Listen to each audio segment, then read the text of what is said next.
안녕하세요. 오늘 두 번째 수업이네요. 자, 오늘도 우리 6급 책에 의해서 동서남북에 대한 방향에 들어간 오늘 북자각 두 개 나오는 고사성어를 한번 해볼게요. 전번 시간에 우리 당나라의 이태백을 만나봤는데 오늘은 북창사무를 통해서 백거이라는 시인을 한번 또 만나볼게요.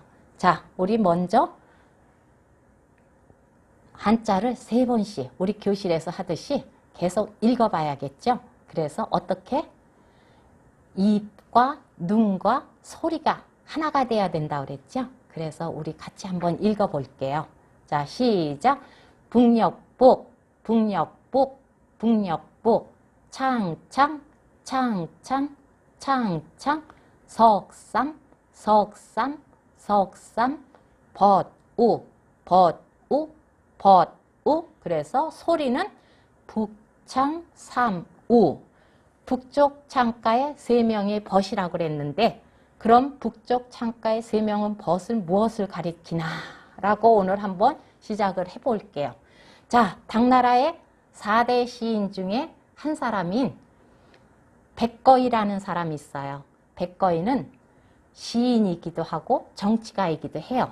근데 이렇게 글을 쓰는 사람들 보면은 참 시대에서는 자기 만족을 잘 못하고 살았던 것 같아요. 그래도 요즘 세대는 웬만한 공부한 사람들은 그래도 자기의 영화도 느리고 자기의 명성도 나타낼 수 있었는데 이 시대 때는 오로지 왕에 의해서 좌지우지되는 시대였기 때문에 자기 자신을 크게 부각을 못 시켰죠. 자, 이러면서 우리 백거이는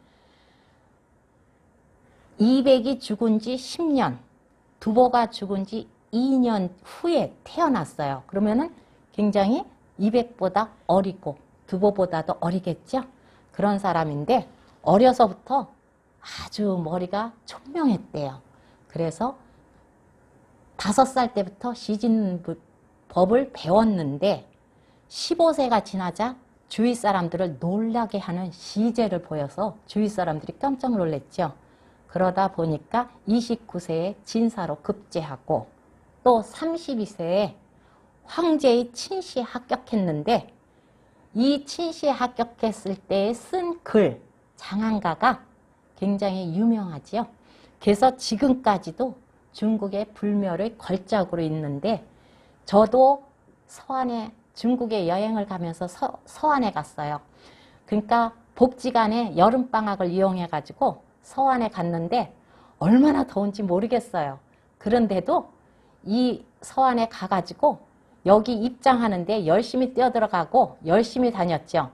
그래서 이 서안에 화청지라는 유명한 관광지가 있는데 그 화청지 앞을 도착하니까 누구의 그림이 있냐 하면은 양귀비 그림이 있는데 우리가 미인하면은 36, 24, 36 그래서 굉장히 이렇게 S자 라인으로 있는 그런 아름다운 모습이지만 그때 양귀비는 어때요? 양귀비는 좀 지금 말하면 좀 뚱뚱한 몸매였어요. 근데 살결이 옷같이 시다고 그러고 그 양귀비라는 이름이 어때요? 마약이잖아요. 마약처럼 그 이름처럼 보는 사람을 중독시켰나 봐요. 그래서 양귀비는 사실은 현종의 며느리였죠. 며느리였는데 양귀비를 보자마자 현종이 반해가지고 결국은 지금의 말로 하면 이혼을 시키고 딴 여자를 대주고 며느리를 취한 거예요.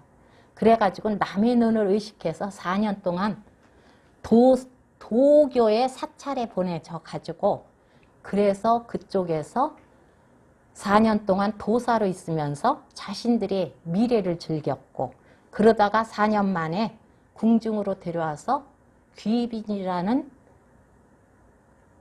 명분을 줘가지고 모든 궁을 움직였는데 그때부터 사실은 현종이 굉장히 장치를 잘했었는데도 불구하고 그냥 양귀비하고 노느라고 정치도 버리고 오로지 양귀비하는 노는 걸로 했다가 그것이 안사이난이 일어나게 된 계기가 돼서 안사이난이 일어날 적에 양귀비가 결국은 따라서 죽었죠.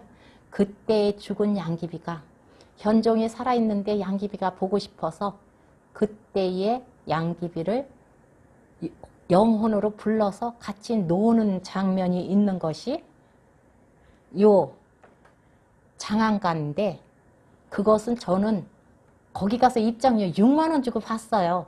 6만 원 주고 봤는데 저는 그 스토리를 다 알다 보니까 중국말로 해도 그것을 다 이해해가지고 지금까지 그거 본 것이 가장 인상 깊었던 것 같아요. 그리고 가장 잘한 것 같고 굉장히 촬영을 잘했어요.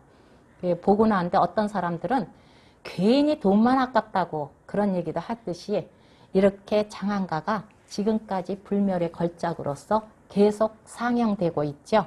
그런데 이렇게 32살의 장안가로서 황제의 친시에 합격한 사람이지만 40세 때 어머니를 여의고 또 그 이듬해 어린 딸을 잃어버리다 보니까 그때부터 아마 지금의 말하자면 우울증에 빠져 있었겠죠.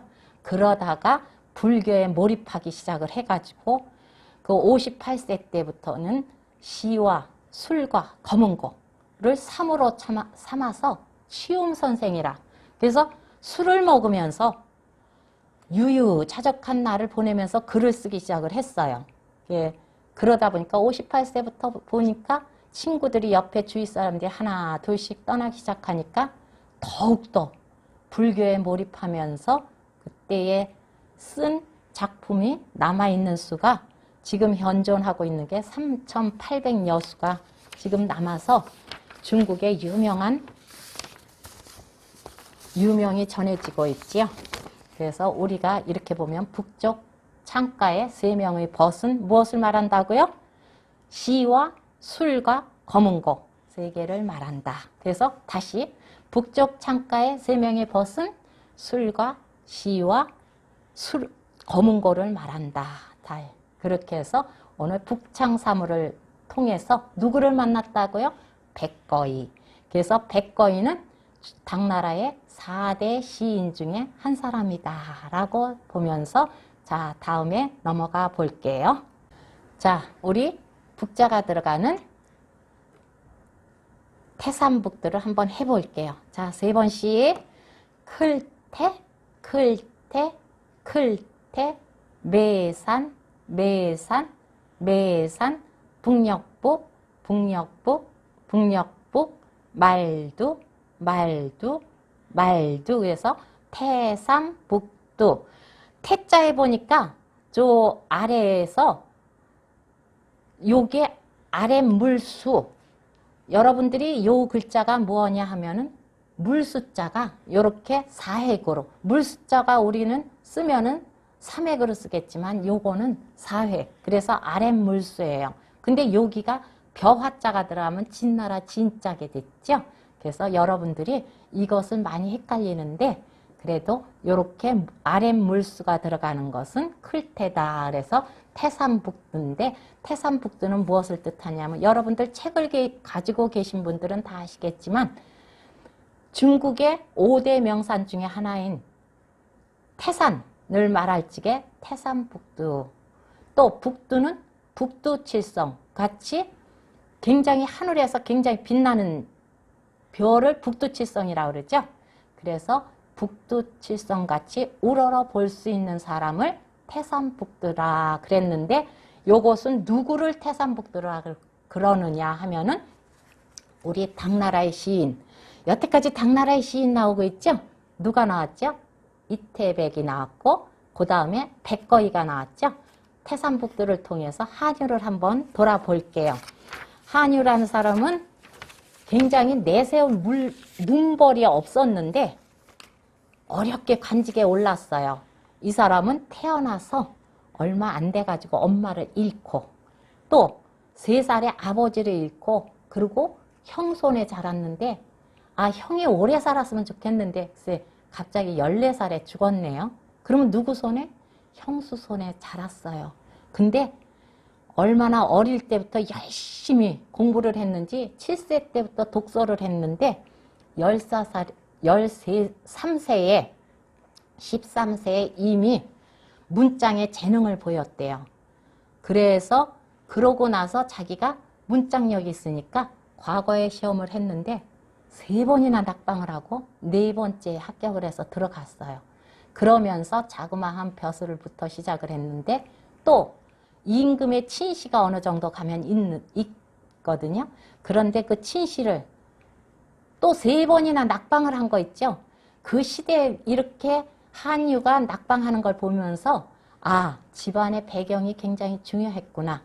그래서 옛날에도 그 빽이라는 거, 우리가 빽이라 그러죠? 빽이라는 게 굉장히 셌던가 봐요. 그래서 그랬는데 친시에도 그 문장력이 좋은 사람이 친시에도 3번이나 떨어지니까 너무 화가 나가지고 항의 편지인지 항의 글인지 일단 재상들한테 3번이나 편지를 올려가지고 청거가 돼서 그때부터 높은 직위까지 오지만 우리가 사람들이 살면서 굴곡이 있죠. S자 라인으로 그 굴곡처럼 좌천도 되고 떨어지기도 했는데 우리 앞에서 보듯이 백거인은 불교에 몰입했지만 이 사람은 불교를 배척하고 유교를 숭상했던 사람이라서 불교를 배척하는 것 때문에 목숨까지 위태로웠지만 그래도 나중에 까지 이렇게 벼슬에 했지만 그리고 항상 손에서 책을 떨어뜨리지 않고 늘 공부를 해가지고 이렇게 한유의 공부법이라는 것이 지금까지도 중국에서 굉장히 유명하게 전해지고 있어요. 이런 사람들이 굉장히 오래 살았으면 좋겠는데 이렇게 고생하면서 어렵게 고학을 해서 관직에 오른 사람인데 57세에 죽었어요. 얼마 살질 못했죠.